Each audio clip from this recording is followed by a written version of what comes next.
Ladies and gentlemen, boys and girls, you hear the creaks of the chair?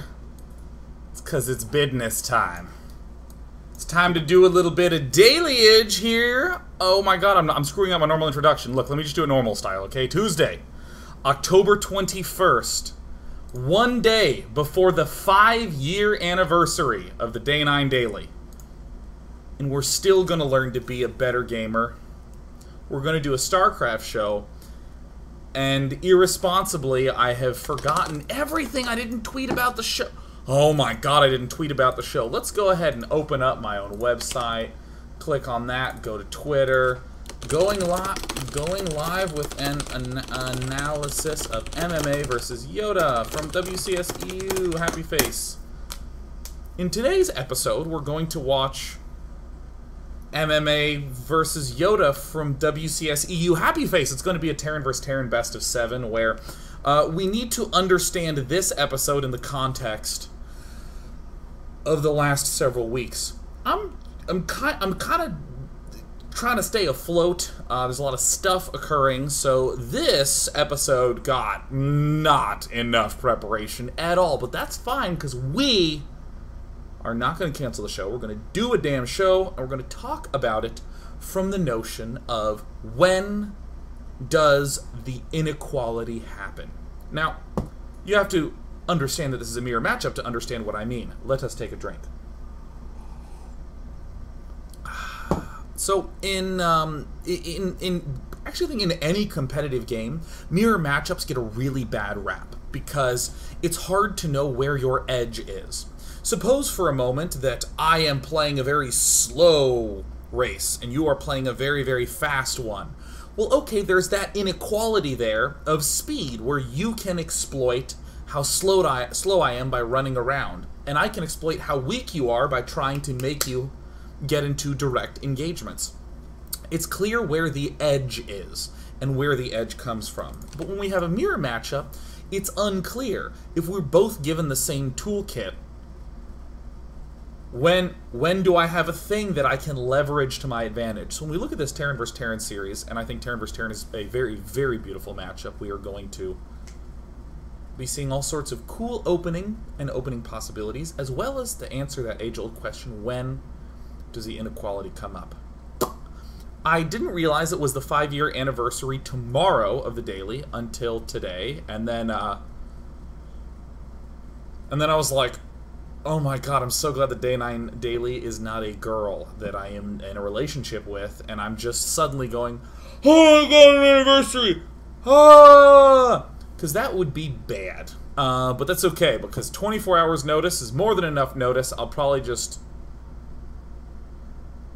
I don't know what I'll do. I'll figure that out tomorrow. But seriously, starting on Thursday all the way to Friday, as in, like, 8 days.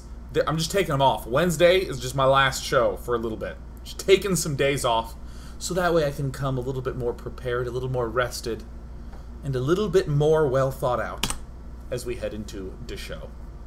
Oh, yes. Oh, yes. So, this is the first and longest game in the series. My prep for this was a lot of just seeing it when it happened, but we're still going to come at it from the perspective of when does the inequality happen? When does the imbalance happen? Now, a lot of people are asking for story time tomorrow, and I cannot tell a lie. Story time is the hardest, longest prep after Fun Day Monday. And if I'm behind on time, I think that it would be funny for me to tell just a bad story. We're going to celebrate my 5-year anniversary by telling a joke, and I think there was a punchline somewhere in there. Let's swim for it. Let's sift for it. Today is one of those days where the mantra of the day is, man, fuck it. Let's just do it, man. Come on, man. I'm still in an amazing mood from laughing to tears twice, no, maybe even 3 times during Mostly Walking yesterday. Oh my god, I was just losing my mind. Oh, wow. I was going insane. Now, the reason the Terran vs. Terran matchup is so purdy nowadays is that 1-1-1 can be done in so many different ways And even though it is the most common formation, of course 1-1-1 being 1 barracks, 1 factory, 1 starport, even though that is the standard way to play given its versatility of dealing with air, dealing with rushes due to tanks, having enough marines to maybe apply a little pressure. You can do a lot of things with a 1-1-1, but there's so many different ways to do it and so many different add-ons and varying places to do something stylistically new and cool.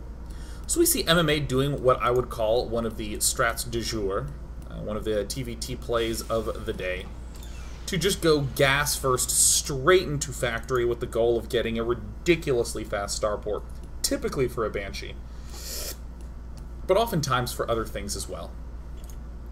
So already we can see big inequalities in these strategies. YoDa is going to be behind on tech and ahead on economy. MMA is going to be ahead in tech and behind on economy, because we've flipped it. Good, nice, we're on point.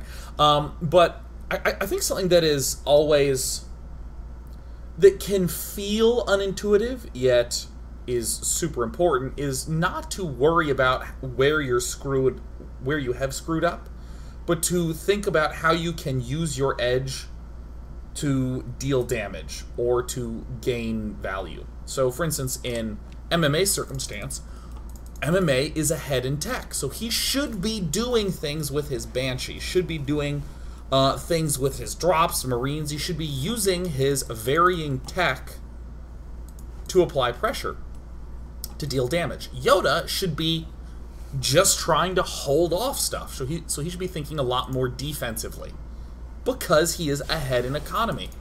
And being ahead in economy is the most important one, and the most defining and critical one. Oh yes. And YoDa, command center first, I will. Do I do a shitty YoDa? It doesn't. I more prefer Chamberlain from the Dark Crystal with his.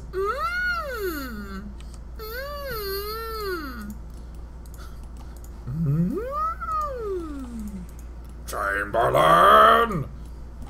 Now already we see some of the variants that I like. With this 1-1-1 style, some people will favor getting this tech lab on the barracks, and that way the factory can build a Hellion for scouting or a mine for cutesiness. Others prefer the Marines to be able to hold off such things as the Reaper, and to shoot such things as the SCV. Interesting things to note, MMA has yet not seen a Reaper. No Reaper in sight in the slightest. This very frequently signals either the exact same thing or the fast command center. So in MMA's shoes, he has the option to go for a Raven, or he can go for a Cloaked Banshee, but of course MMA does attacky thingies more often, and we'll go straight for that. Now if you're in YoDa's shoes, what you gonna do?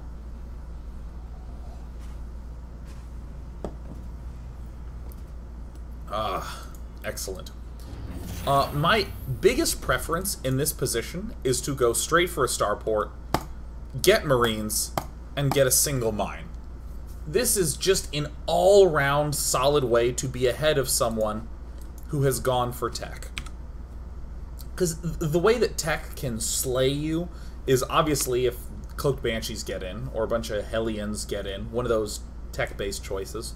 The one thing that there's generally not going to be, if you're in YoDa's shoes, is a lot of Marines. So I don't think the Siege Tank is as important for staying alive. I think the Siege Tank is important for doing things down the road. I think that it is nice for when you want to do an attack at the 10-minute mark or 12-minute mark to have a lead in tanks. But if we're thinking locally, I don't really see a tremendous reason to rush out for the tanks. And I think this is an interesting choice for YoDa, and I think makes oodles and oodles of sense on a map this size. Hellion Viking, one of the long favorited TVT mixes of mine.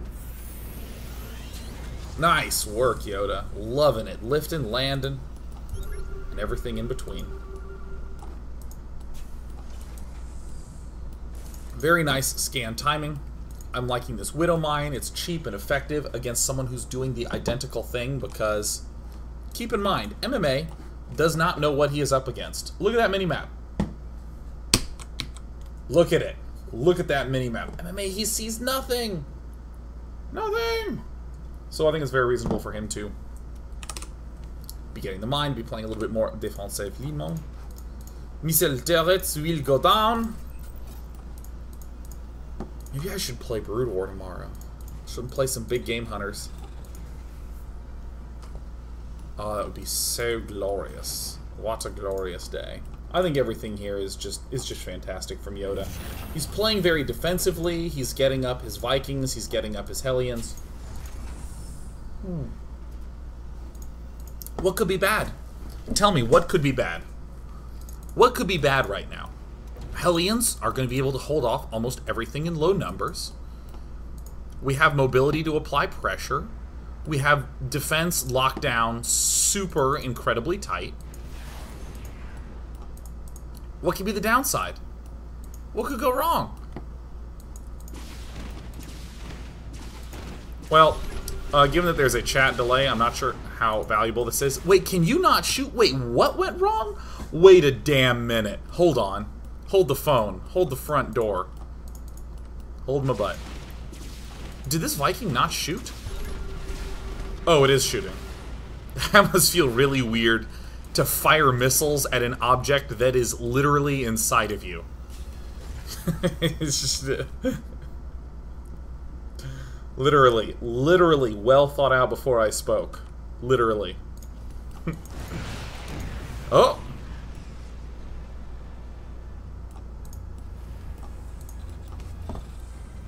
So as many of you are guessing, the big problem with YoDa is that he does not have a clear follow-up play with Hellions. Hellions are not a good follow-up into Bio.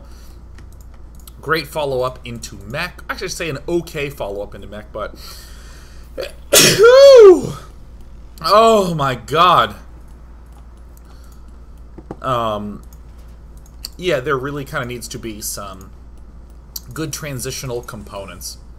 And, I mean, from MMA's side of things, the Banshee is a great time buyer to begin to let you get your bio up, to let you get a third command center up, and I think that this is... We should actually come back a little bit to this moment, because we've been talking about YoDa, who's a boss. In the MMA camp, what do we see? Absolutely nothing. Roop-a-tee-bee. So building Marines is great. We see MMA. He's gonna ask himself, where is my edge? What is my edge at this point in time? He doesn't see anything. He sees his expansion. So he knows he at least has a little bit of time, right? He's gonna get a second starport up. Or excuse me, a second Banshee up out of his starport. And the command center is a great way to just say, oh, well, if you expanded once, in the now, I'm going to use my tech to get ahead. And while that's going on, I'm going to get 2 steps ahead in economy. Remember how I said economy is like the biggest edge you can go for? Well, if YoDa is ahead with 1 base now, I'm going to get ahead of him with 3 bases. Oh! So pretty straightforward stuff. MMA, playing Legos right now. Lifting things off, landing them, placing them wherever he so desireth. I'm actually going to zoom back a little bit because I think, I mean, as simple as the opening has been, I mean, or I should say the openings have been very, very different, but the thought process behind them has been pretty simple. Use the Banshees to buy time. You expanded once, cool, I will respond by expanding twice behind there. Oh, my Banshees are buying time, I will let myself get stim pack up.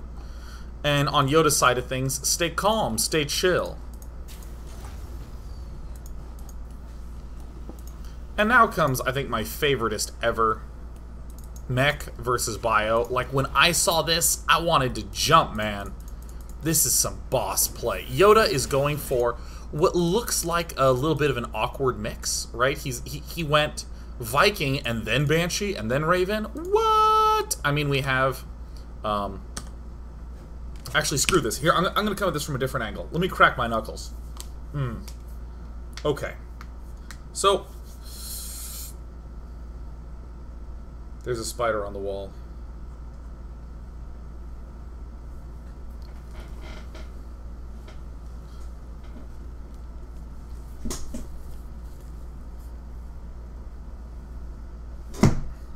Yes! Slain! With no residue. I have to clean up the wall because it has a spider with a footprint around it. Okay, let me explain to you. Explain. Let's let the adrenaline get out of my system. Okay, so I want to talk about just the core of mech versus bio. Mech, slow, strong, sturdy. Bio, fast, ninja, hitting many places. Ooh. But we want to again ask, where does the edge lie? And one of the most interesting edges, I think, is in this puppy right here. I think I have to hit Z before I can zoom in. The Banshee. The Banshee. The Banshee is really cool because it extends the value of our tanks. So YoDa, weirdly, by going mech, wants to grab air control. Air control is almost as critical to the success of mech as tank count is. You can eliminate the skies, siege up, and then force his tanks back a little bit at a time. Of course, mech is so slow, so to make up for the weakness initially, YoDa is gobbling up as absolutely many Hellions as he can. He's getting blue flame. And MMA is smart to expand tight and close to keep himself together as Hellions are out on the field, but rather generally, it's totally great to be spreading yourself onto many expansions as the bioing player because you are more mobile. Now, MMA, I think, is doing another just genius answer.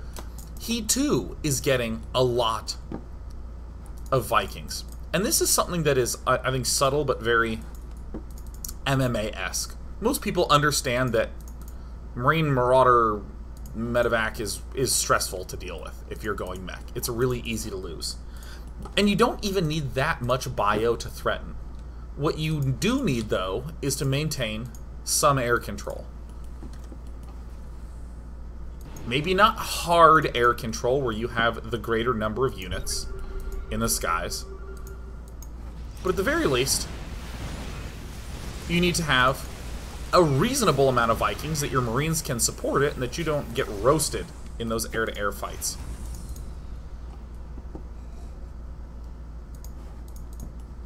We see YoDa has set up multiple drops throughout this whole game.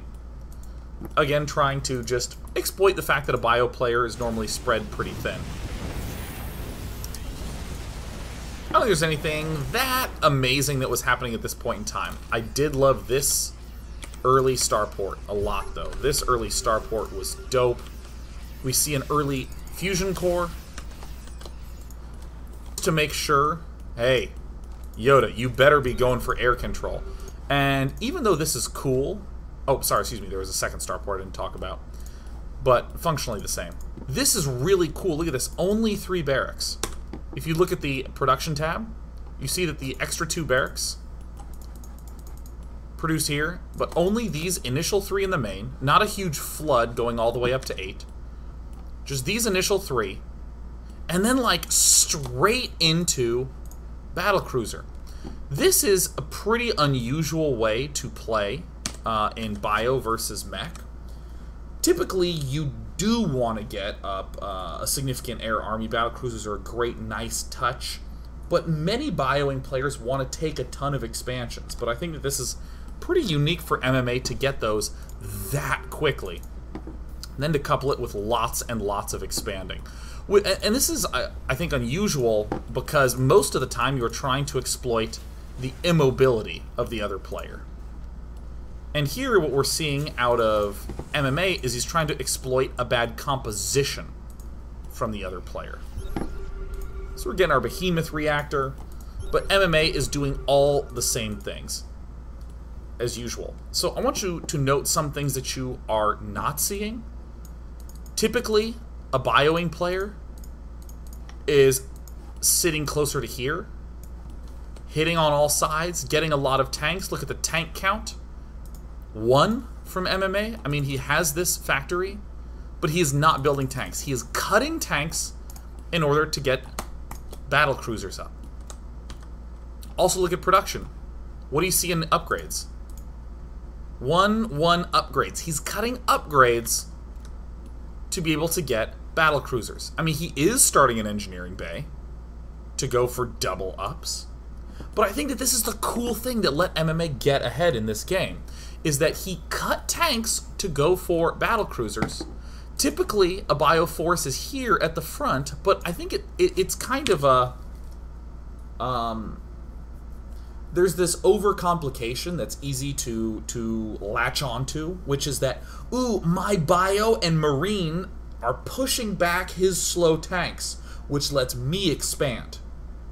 It's much simpler than that. It's, you're slow, so I'm going to expand a lot. You can always be the more aggressive expander if your opponent has a slow army. You can exploit that in any way you want by getting sexy units like the battlecruisers.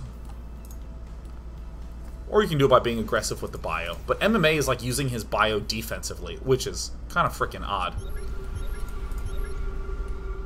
So YoDa is doing a sort of counter-interesting maneuver. Now, what did I say before? Despite all fancinesses that any players are doing, it's still, this meching player is slow and sturdy and trying to hold air control to support tanks. Pew! Tanks are what it's all about. In response to tanks, we have our MMA expanding a lot and trying not to lose too much air control. So this dude is trying to get air control for his tanks. So he's transitioning to Ravens. Why? Ravens throw down point defense drones. Point defense drones make Vikings stronger. Stronger Vikings means stronger air control. Stronger air control means stronger tanks. Boom! It's all about the tanks, baby. Everything flows back to tanks. Look at this nut.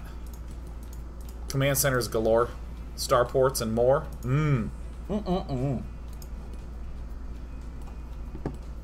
So even though this game took 41 minutes to play out, I don't think that this is a particularly complex game, for what it's worth. MMA, once he has the security of these bad boys, then we see him begin to get active. Look at the Marines spreading all over the map. Look at these. There's no watchtower here. I'm an SCV. I am a watchtower. You know what I'm saying? Expanding like crazy.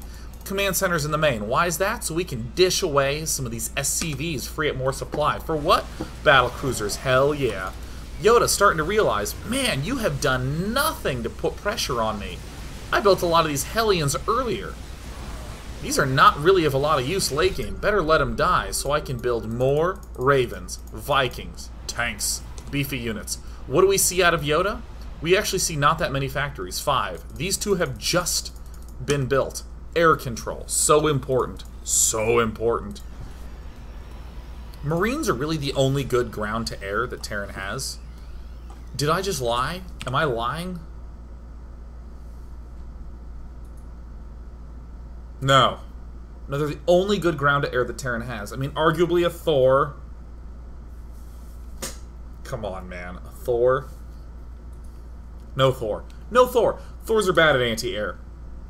Except versus Mutalisks and versus Banshees. But if you're in Banshee versus Thor, something's going really right for the Thor guy. Marines are really it. So if you have air control, you have this wonderful advantage to be able to slay the ground against everything but Marines. These Thors are just sort of a necessary piece to deal with the Viking clouds. Those are pretty reasonable.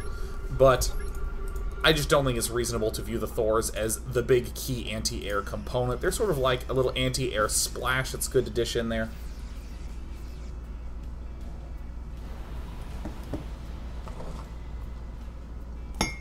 Alright, MMA. Going nuts. Losing some SCVs or building some SCVs. He don't give a damn. And now, MMA, I love this. This is one of my favorites, where he just floods barracks. Why? Same thing I was talking about earlier. He's trying to mess with YoDa's composition. If MMA forces a bunch of anti-air by building lots of BCs and Vikings and what have you, they may as well just ally each other and share vision, man. Come on, look at all these scans. Oh. Yeah, if we're messing with his composition, aka, if you don't build anti-air, you're dead. Okay, so let's suppose he does build anti-air. Oh, then we just flood out of a stupid amount of barracks. There's another barracks in construction. There we go. 15 barracks. So many barracks. It's cool. It leverages these expansions, right? Orbital commands. All day, all the way. Income tab. Ah! So here's the scary moment 1. With air control, our blue player, YoDa, can siege up and then use a handful of Vikings to endlessly push. Excuse me, not Vikings. Just a handful of Banshees to endlessly push. Kill off a tank, siege up, move forward. Look at this, more starports. Ooh. 3-3. Yeah.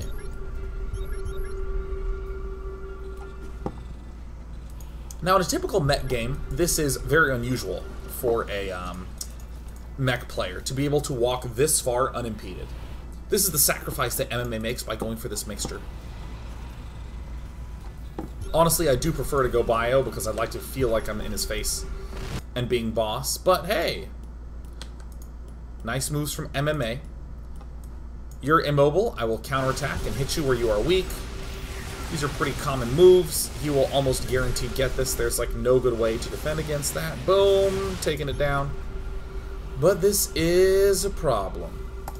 Battlecruisers, do your thing. Unfortunately, battlecruisers do not get killed by point defense drone. The Yamato cannons blast right through that.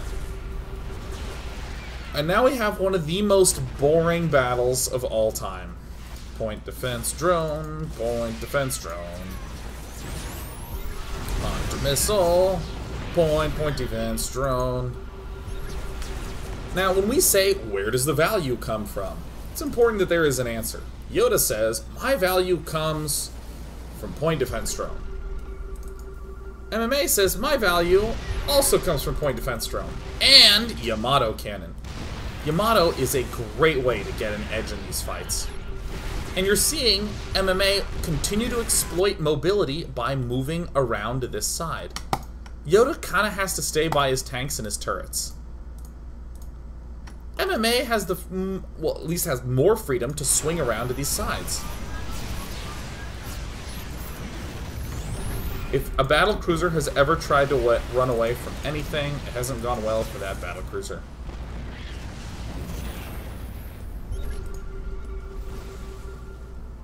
I like this position a lot more as MMA. I find it to be more fun. I think that the win rate for an average Terran player in YoDa's position is much higher. Because this is a pretty gosh darn straightforward spot where your point defense droning, battlecruisers slowly getting eaten up because Hunter Seeker missile can target them down. But this is going to be a very counterintuitive statement, but I still think it's the most important thing. Battlecruisers give you a really nice edge in terms of energy. YoDa has to spend a crap load of energy on these Ravens to deal with battlecruisers, because battlecruiser shots are super fast. Look at the weapon speed on that. 0.23. I don't know what the units are on that, but that's fast. Oh, this is the wrong screen. I don't know what the units are on that, but that's fast. It kind of does that like, choo, choo, choo, choo, choo, choo, choo, choo. So it soaks up the point defense drone. So then you think, oh, well, I'll shoot it with the Vikings. Okay, well, MMA has his point defense drone. Oh, well, I better use a Hunter Seeker missile. Oh, well, now we're starting to really burn through energy fast. So if we look at the structure tab, we can see that there's 7 starports for MMA versus the 5 for YoDa. And 15 barracks. The instant that this air army starts to fall apart, MMA can spring to life with all these barracks and go insane. And in the meantime, he's going to use those starports to slowly starve the energy for YoDa. It's a weird logic. It's great. Battlecruisers are sort of the energy sucker and can do some Yamato gunnedness. Jesus, we've been going for 30 minutes on this one game. It is the longest game in the series, so we're going to come back and hopefully blast through it. It was some cool opening, then mech versus bio, with a twist, MMA going for air, and now we've arrived at an air versus air fight. If you go for air instead of aggressive marine compositions, you'll end up here often. So let's see how MMA style plays out when we return. Bam! Bam! On a break.